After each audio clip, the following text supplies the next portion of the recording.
Bismillah, Assalamualaikum warahmatullahi wabarakatuh. Bismillah, alhamdulillah, assalatu wassalamu ala rasulillah, kama yuhibbu rabbuna wa yarda. A'udzu billahi minasyaitonir rajim. Bismillahirrahmanirrahim.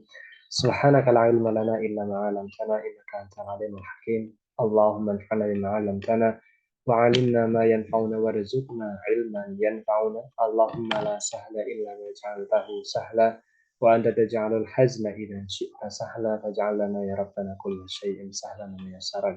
Amin. Rabbi shrah li sadri wa yassir li amri wahlul 'uqdatam min lisani yafqahu qawli. Amin. Amma ba'du. Tayyib, kita lanjutkan malam hari ini pembahasan kita pada materi adab ya, diambil dari kitab Sahih Adab Islamiyah. Pada pertemuan sebelumnya, kalau tidak salah kita itu sudah mengambil adab bangun tidur ya. Sambil saya rekap, adab bangun tidur itu yang pertama adalah berzikir kepada Allah ketika bangun tidur, yaitu membaca doa. Doanya ketika bangun tidur adalah alhamdulillahilladzi ahyana ba'dama amatana wa ilaihin nusyur. Yaitu ketika bangun tidur. Dan sebelum tidur membaca Allahumma bismika amutu wa ahya. Ya, seperti itu. Kemudian adab bangun tidur yang kedua adalah melepaskan diri dari ikatan setan. Ya, yang kedua melepaskan diri dari ikatan setan. Caranya ada tiga. Ya, yang pertama adalah dengan berzikir itu tadi. Kemudian berwudu. Kemudian yang ketiga adalah sholat. Ya, jadi melepaskan diri dari ikatan setan itu ketika bangun tidur. Tiga langkahnya. Yang pertama adalah berzikir atau berdoa, membaca doa bangun tidur. Kemudian yang kedua adalah berwudu. Ya, berwudu. Kemudian yang ketiga adalah sholat sunnah. Sholat sunnah. Nah,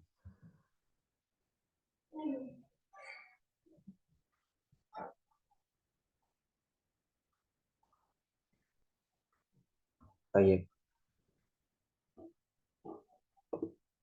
Kemarin sudah sampai situ kan, ini? Sudah Ustadz. Nah, kemudian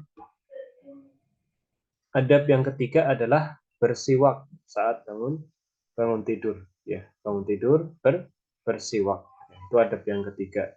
Nah, kemudian adab yang keempat adalah membangunkan keluarga untuk sholat malam. Membangunkan keluarga untuk sholat malam. Itu adab yang keempat ya dari adab bangun tidur. Nah, baik. Itu ringkas saja. Kita lanjutkan sekarang yaitu adab buang hajat. Saya rasa ini belum. Coba Hidayah, ini sudah atau belum? Sepertinya belum. Adab buang hajat. Hidayah. Hidayah. Afwan Ustadz. Sudah atau belum? Adab buang hajat belum Ustadz. Nah, belum kan? Nah, kalau Hilma sama Hilwa, Rini ini kan baru ya. Antum kan dari dulu. Makanya nanya ke Antum. Nida kemana nih Nida? Biasanya hadir. Karena catat dulu ya yang hadir malam hari ini. Malam hari ini yang hadir berarti 3. 4 ya. Tanggal berapa sekarang? 12 Oktober. Oh, 12 Oktober 2023. Nah, ada tuh.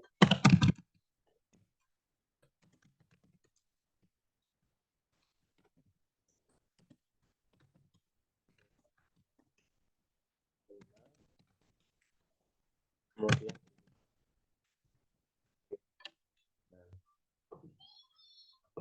memori laptop saya penuh. Ada buang hajat. Ada buang hajat. Ini apa nih? Saya tidak bisa on kamera karena coba emang bisa on. Susah ya. Saya harus mundur segini. Dan mata saya nggak bisa mengarah kemana? Nggak bisa mengarah ke lurus. Saya seolah-olah sedang melihat ke atas, betul nggak? Nah, karena kamera saya itu letaknya di tengah keyboard. kamera laptopnya itu di tengah keyboard atau di depan keyboard. Ya, jadi kalau misalnya ingin melihat ke depan harus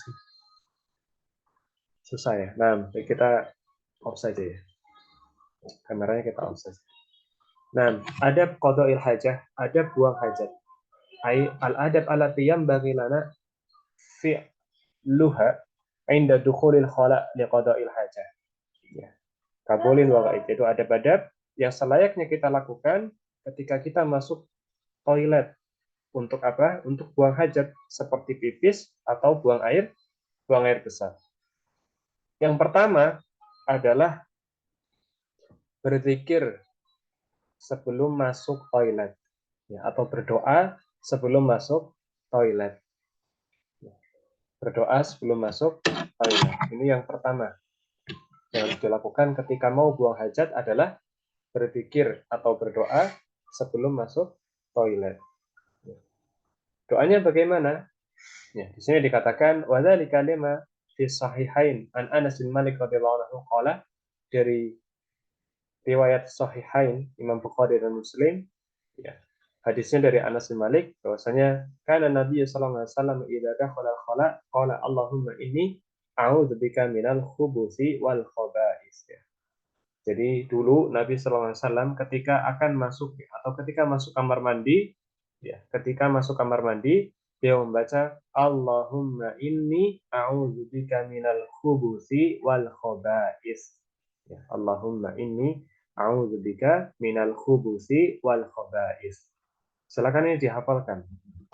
Saya kasih blok-blokan. Kelihatan nggak? Ini doanya. Allahumma Allahumma inni a'udzubika minal khubuthi wal khaba'isi. Nah, kalau bisa ditulis apa? Kalau bisa. Tulis khoba, khubus, ya, khubus. Khubus itu setan laki-laki. Ya, jadi ya Allah, aku mohon perlindungan, ya, kepadamu dari setan laki-laki, ya, khubus, khubusi. Kemudian wal khaba'isi. Khaba'is itu setan, setan perempuan. Ya, setan perempuan. Jadi setan itu ya ada jenis kelaminnya. Ya, ada setan laki-laki dan setan perempuan. Ketika kita mau masuk kamar mandi, kita dianjurkan untuk berdoa, ya, berzikir kepada Allah dengan membaca doa Allahumma inni a'udzubika minal khubuthi wal khaba'is. Nah, Rini, Afan, jangan ini terus ya. Hilma, Hilma sudah hafal belum doanya? Sudah. Sudah, alhamdulillah. Hilwa, hafal Hilwa? Sudah juga. Baik. Rini hafal Rini? Hafal Ustaz. Nah. Hidayah, hafal Hidayah. Doa ini hal. Hafal Ustaz. Alhamdulillah. Nah, ini kalau bisa terus dibaca ya. Baik antum sebelum masuk, ya, sebelum masuk ataupun sudah masuk tapi belum baca, maka dibaca saja tidak apa-apa. Ya. Karena ini doa perlindungan dan memang Nabi melakukannya. Kemudian di sini dikatakan amma dalala istihbab bil basmalah inda dukhulil khala fama rawa Abu Dawud wa Hasan bi syawahidi an Ali radhiyallahu anhu anna Rasulullah sallallahu alaihi wasallam qala sataru ma baina a'yunil jin wa awrati bani adam idza dakhala ahaduhumul khala an yaqul bismillah. Ya, sementara ada juga dalil yang menunjukkan bahwasanya disunahkan untuk membaca basmalah, membaca bismillah. Bismillah saja, bukan bismillahirrahmanirrahim. Sunahkan untuk apa? Untuk membaca bismillah.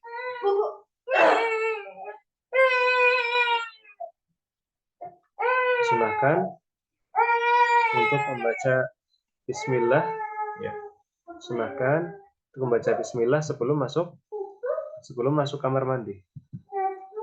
Sebelum masuk kamar mandi. Ini hadisnya sebagaimana riwayat Abu Dawud, ya, dari Ali radhiyallahu anhu bahwasanya Rasul sallallahu alaihi wasallam mengatakan Ya, penghalang, ya, sataru ma baina ayunil jin, ya, penghalang antara mata jin, penghalang antara mata jin dengan apa? Dengan auratnya Bani Adam, auratnya manusia. Ya. Penghalangnya itu apa? Penghalangnya adalah bacaan basmalah, bacaan bismillah. Jadi ketika kita mau masuk kamar mandi, kita lepas pakaian. Ya, ketika kita mulai, misal mau mandi, kita melepas pakaian, kita baca bismillah. Bismillah, kemudian maka setelah itu setan tidak bisa melihat, setan atau jin tidak bisa melihat aurat kita. Ya, seperti itu. Oleh karenanya ini disunahkan juga ya sebelum masuk membaca bismillah. Jadi misal kita gabungkan berarti bismillah kemudian langsung baca Allahumma inni a'udzubika minal khubuthi wal khaba'ith. Kemudian langsung masuk kamar mandi. Masuk tentunya dengan kaki kiri terlebih dulu. Nah, di sini juga dikatakan ai idza qala ahaduna bismillah inda dukhulil khala aw inda khal'i malabisahu inda khal'i malabisihi fa inna syaitana la yara auratahu. Ya. Saya juga mengatakan bahwasanya ketika seorang baca bismillah ya, ketika masuk kamar mandi atau ketika melepas pakaiannya seperti yang saya katakan tadi, maka setan itu tidak bisa melihat auratnya. Ya. Jadi bacaan bismillah itu menjadi penghalang, ya, menjadi penghalang sehingga setan tidak bisa melihat auratnya manusia. Seperti itu. Min fawaidil mustanbat min hadzal hadis yanbaghi lil muslim an yaqul bismillah idza arada an yakhla thawbahu aw yaghtasil. Sunahkan bagi setiap muslim untuk membaca bismillah ketika akan melepas pakaiannya atau ketika akan mandi.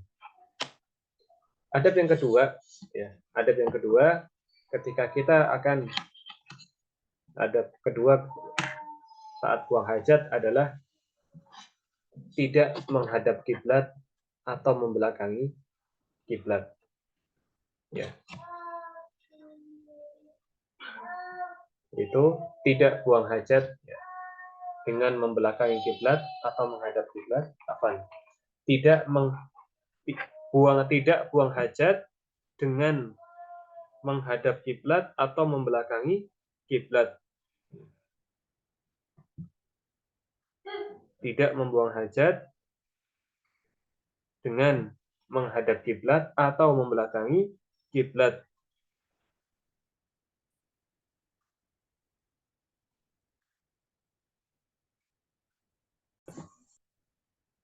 Baik, kita lanjutkan ya. Tadi apa? Adab yang kedua. Baca ulang ini.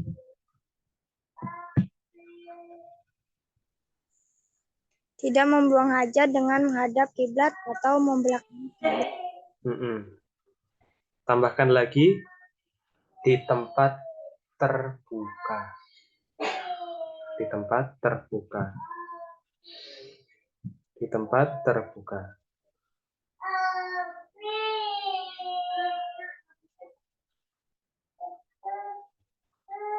Di tempat terbuka. Tidak buang hajat dengan menghadap kiblat atau membelakangi kiblat di tempat terbuka. Ya. Jadi apa namanya? Ulang apa? Hidayah tadi sempat keluar ya Hidayah. Halo Hidayah. Baik, saya ulangi ya. Adab yang kedua adalah tidak buang hajat dengan menghadap kiblat atau membelakangi kiblat di tempat terbuka. Tambahkan di tempat terbuka. Ya, jadi kalau misal kita buang hajat di tempat terbuka, misal ya, qadarullah orang itu misal ada orang yang camping misalnya. Camping atau kemah gitu kan. Ya kemah, kemudian dia apa namanya? Di hutan misalnya ya, tempat terbuka, ya, tidak ada bangunan di situ yang menghalangi dia dengan kiblat, tidak ada. Tidak ada ruangan khusus, tidak ada toilet, tidak ada kamar mandi ya. Maka dia tidak boleh buang hajat menghadap kiblat atau membelakangi kiblat. Tapi kalau dia buang hajatnya di dalam bangunan, nah, saya nangis kedengeran ya. Halo. Masnya nangis kedengeran nggak? Ganggu nggak? Kedengaran Ustaz. Kenceng ya? Nah, jadi kalau misal apa namanya dia itu buang hajatnya di dalam bangunan, di dalam bangunan, misal kita ke kamar mandi suatu, misal kita ngontrak, kita ngekos, kodarullah, kos kosan kita itu kamar mandinya ngadep ke kiblat, ngadep kiblat. Maka ya, klosetnya ngadep kiblat kan. Apakah kita kemudian serong BAB-nya gitu atau pipisnya kita serong? Sebenarnya tidak perlu. Ya, tidak. Kenapa? Karena tertutup. Tertutup. Maksudnya di dalam bangunan. Kecuali kalau di luar bangunan. Kalau di luar bangunan itu tidak boleh menghadap kiblat atau belakang. Tapi kalau di dalam bangunan itu tetap tidak apa-apa. Itu tidak apa-apa. Ya. Jadi boleh menghadap kiblat atau menghadap kiblat kalau di dalam bangunan. Tapi kalau di luar bangunan, maka orang tidak boleh ya buang hajat, baik itu pipis atau buang air besar, menghadap kiblat atau membelakangi kiblat, itu nggak boleh. Nah, jelas insya Allah ya. Wadzalika lima fi sahihain an Nabi Ayyub radhiyallahu anhu qala qala Rasulullah sallallahu alaihi wasallam idza ataitumul ghaid fala tastaqbilu qiblah wa la tastadbiruha walakin syarriqu aw gharribu. Ya. Hadis dari Abi Ayyub ya radhiyallahu anhu bahwasanya Nabi atau Rasul sallallahu alaihi wasallam mengatakan apabila kalian datang untuk buang hajat ya. Apabila kalian datang untuk buang hajat, maka kalian jangan menghadap kiblat dan jangan membelakangi kiblat ya. Akan tetapi menghadaplah ke timur atau menghadaplah ke barat ya. Seperti itu. Qala Abu Ayyub ya. Inna Syam wajarna marahid buniyat qibala al-qiblah fananharif wa nastaghfirullah ta'ala. Maka Abu Ayyub mengatakan kami itu mengarah ke Syam ya, dan kami dapati bahwasanya toilet-toilet itu dibangun mengarah ke kiblat ya. Kemudian kita berpaling. Kemudian kita memohon ampun kepada Allah ya, seperti itu. Dan ini tidak disebutkan hadis yang dari Ibnu Umar.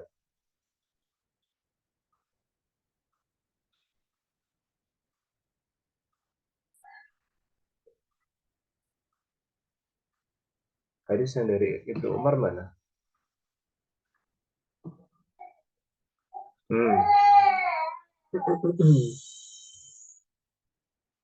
Jadi Ibnu Umar itu nggak dicantumkan di sini.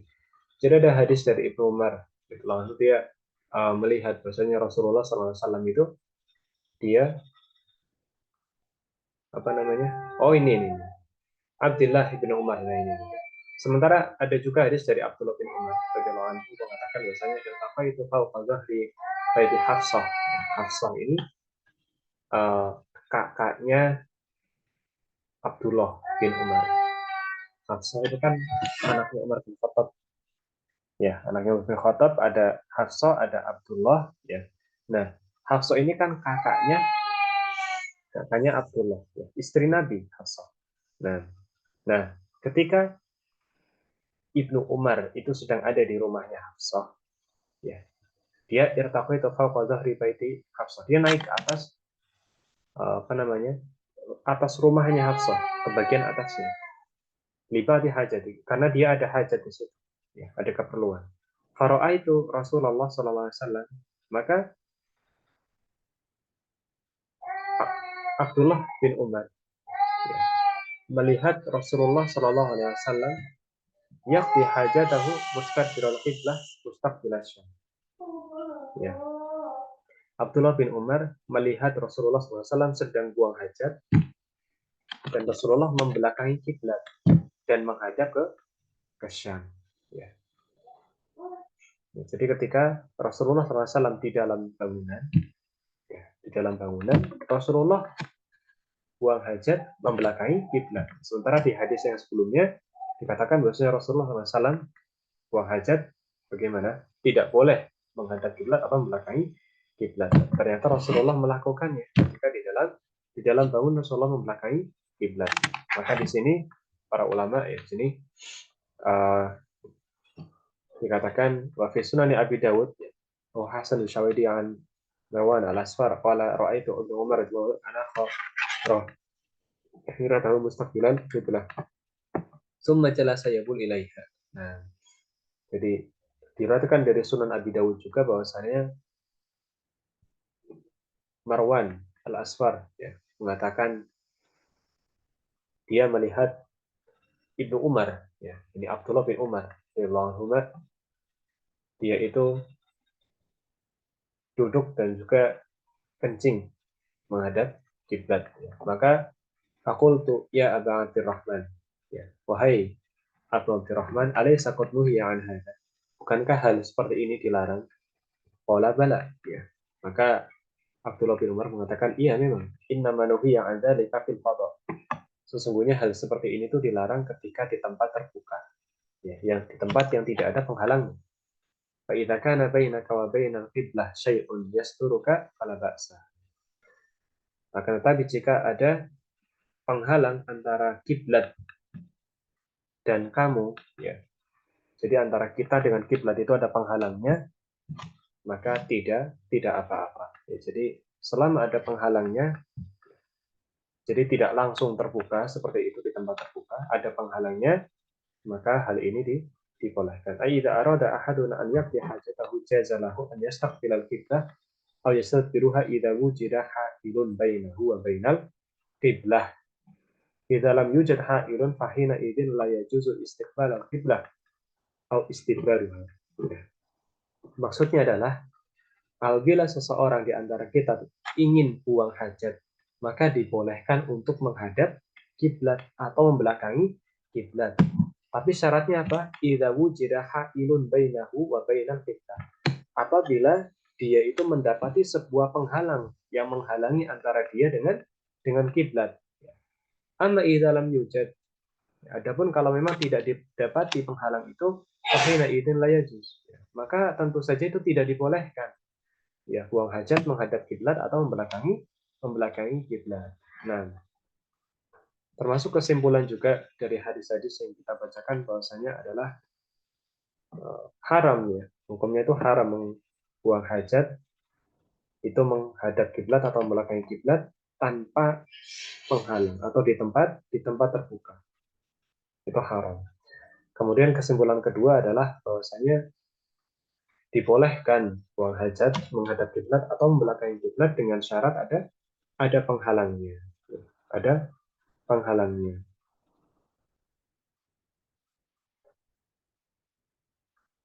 Sampai sini jelas atau tambah puyeng atau bingung? Jelas, Ustadz. Alhamdulillah. Bisa dipahami ya. Nah, kadang kita kebanyakan itu kalau ngekos ya atau ngontrak itu mungkin sering alami ya. Kita ngekos ya, toiletnya ngadep ke kiblat, maka itu tidak masalah selama masih ada penghalangnya seperti itu. Kemudian yang selanjutnya, ya, adab yang selanjutnya dari adab buang hajat, ya, adab yang keberapa? Ketiga, betul bukan? Ketiga. Iya, Ustadz. Yang ketiga. Adab yang ketiga adalah tidak boleh buang hajat menghadap ke tempat angin berhembus. Tidak boleh buang hajat menghadap tempat angin berhembus. Ya. Tidak boleh buang hajat menghadap tempat angin berhembus. Nah, ya ini Nidal Husna nggak apa-apa tolong. Karena catat ya, Nidal Husna jadi datang hari ini.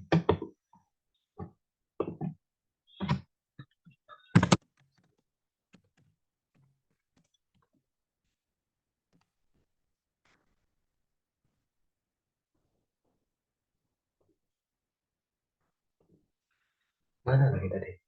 Ini ya. Nah, وذلك لما رواه مسلم عن ابن عباس رضي الله عنهما قال مر رسول الله صلى الله عليه وسلم على kuburain, ya, qabrain. Ini hadisnya sebenarnya banyak sekali faedahnya, tapi salah satunya dimasukkan kepada bab adab buang hajat. Ya. Rasulullah SAW itu, ya ini hadis dari Ibnu Abbas ya, hadis riwayat Imam Muslim bahwa Rasulullah SAW itu lewat ya dan melewati dua apa? dua kuburan. Ya mungkin hadisnya itu sudah sangat masyhur sekali ya. Innahuma yu'adzibani wa ma yu'adzibani fi kabir. Sesungguhnya mereka berdua ini sedang diazab. Ya.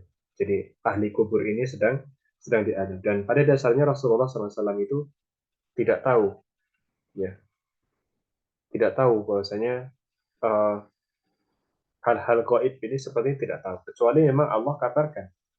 Ya, jadi Allah mengabarkan bahwasanya ahli kubur yang dua ini sedang diazab. Ahli kubur yang dua ini sedang diazab. Allah kabarkan, kemudian Rasulullah mengatakan ya kepada sahabatnya, innahuma yu'adziban. Sesungguhnya mereka berdua ahli kubur yang dua ini sedang diazab. Ya.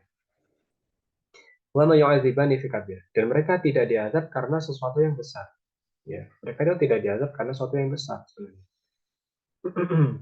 Yaitu maksudnya sesuatu yang mungkin sering dianggap remeh oleh seorang itu, bukan karena oh, maksiat yang sudah terang sekali apa namanya dosanya, berzina, mabuk, membunuh misalnya, itu bukan yang seperti itu, karena hal-hal kecil yang sepele yang mungkin jadi kebiasaan.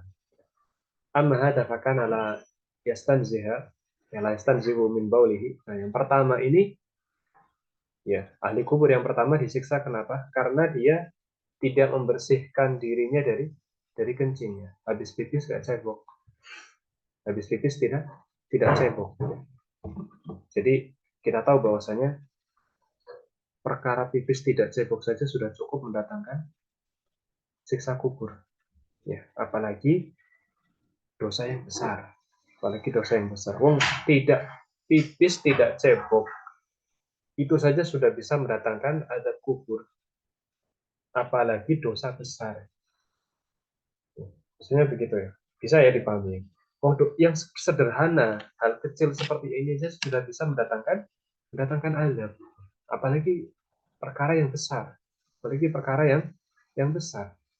Meninggalkan sholat, ya. Mungkin tidak mengeluarkan zakat wajib, ya. Durhaka kepada orang tua, ya. Dan hal yang lain. Tidak cebok saja dari pipis itu sudah cukup mendatangkan azab kubur, ya. Artinya sekecil apapun dosa kita pasti akan mendatangkan azab jika kita tidak bertaubat secara nasuha kepada Allah Subhanahu wa taala. Amma hadza fa innahu kana yamshi bin namimah. Nah, sementara ahli kubur yang satunya itu diadab karena apa? Karena suka mengadu domba. Ya. Suka mengadu domba. Ya, berjalan dengan namimah, berjalan dengan mengadu domba. Bilang ke A, katanya, kamu tuh sama si B dikata-kata yang katanya begini, begini, begini, begini. Terus datang ke si B, bilang, kamu sama si A itu tadi dikatain, katanya begini, begini, begini, begini. Biasanya orang yang suka namimah itu bermuka dua. Biasanya bermuka dua. Ketika dengan si A pengennya dinilai baik, dia berbuat. Dengan si B, dia ngomongnya baik. Padahal aslinya dia ingin membuat ya, dua kubu itu bermusuhan. Nah, jadi ini adalah salah satu hal yang mungkin seseorang dianggap sepele, tapi dosa besar. Tapi dosa besar. Ya. Kencing tidak cebok itu berarti dosa besar karena azabnya sudah langsung dituliskan, sudah langsung disebutkan oleh Nabi SAW. Ini dosa besar, ini maksiat yang besar. Begitu juga namimah, mengadu domba ini termasuk dosa besar. Kemudian Ya'si bin Rabbin فشقه باثنين فغرس نعم فغرس على هذا واحدا وعلى هذا واحدا ثم قال لعله يخفف عنه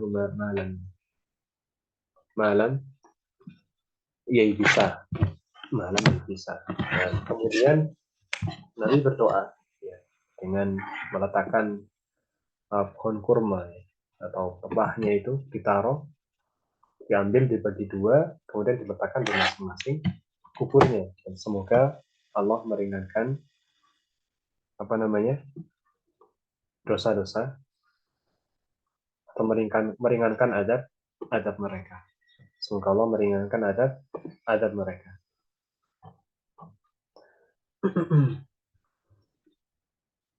Dan ini maksudnya adalah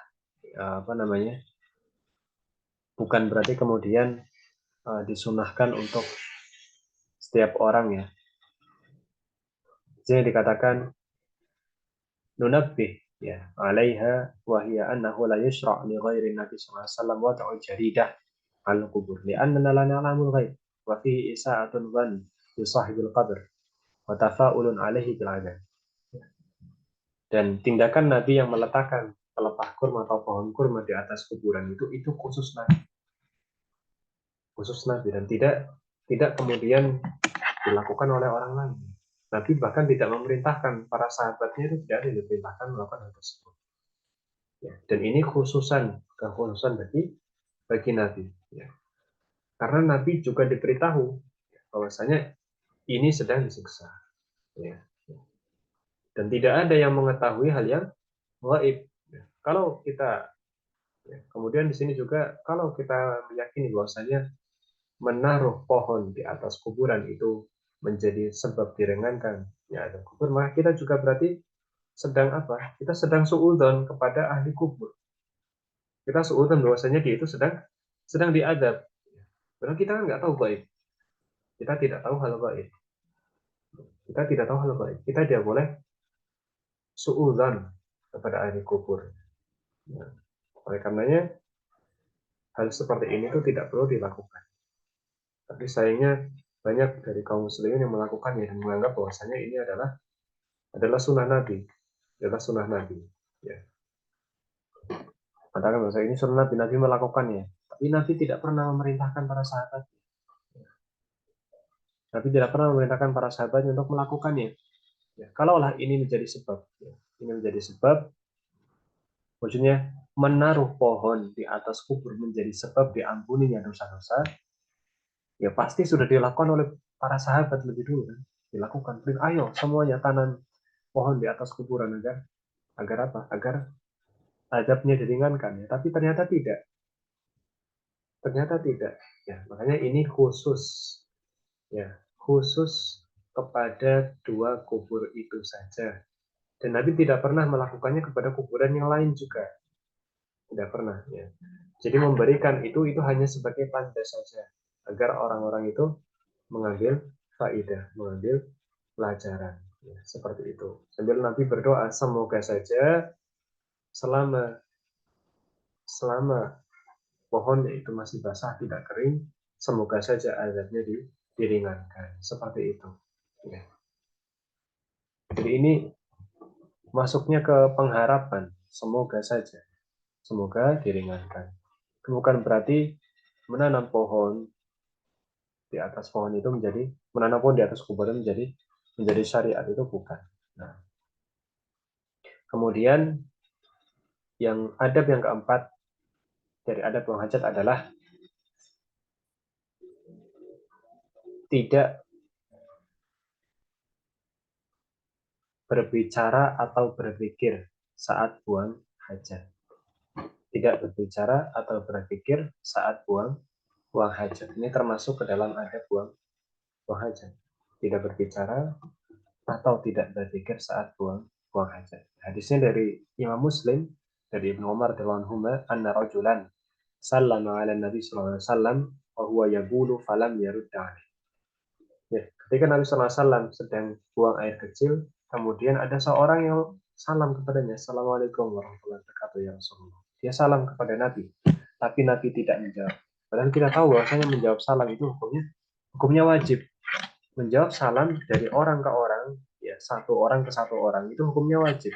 Tapi ternyata Nabi tidak menjawabnya karena Nabi sedang buang hajat. Jadi kalau kita sedang buang hajat, maka menjawab salam itu sebaiknya ditinggalkan ya. Bahkan ada yang mengatakan ini haram, tidak dibolehkan berbicara atau berzikir di saat buang hajat, seperti itu. Baik, mungkin malam hari ini cukup sampai di sini ya. Yang selanjutnya insya Allah kita bahas pada pertemuan selanjutnya karena sudah jam 20.30 ya. Sebelum ditutup mungkin ada pertanyaan, Hidayah, Ilma, Lida, Rini, silahkan kalau ada pertanyaan. Tidak ada Ustaz. Nah, alhamdulillah. Rini, Tidak ada Ustadz. Nah, Hilma, Tidak ada Ustadz. alhamdulillah. Baik, kita cukupkan ya untuk yang paket B-nya. Untuk Mamah bisa tetap di Zoom dulu ya. Nah, barakallahu fikum wa jazakumullah khairan. Kita lanjutkan di pertemuan selanjutnya. Kita tutup sama dengan doa kafaratul majelis. Subhanakallahumma bihamdika asyhadu an la ilaha illa anta astaghfiruka wa atubu ilaik. Assalamualaikum warahmatullahi wabarakatuh.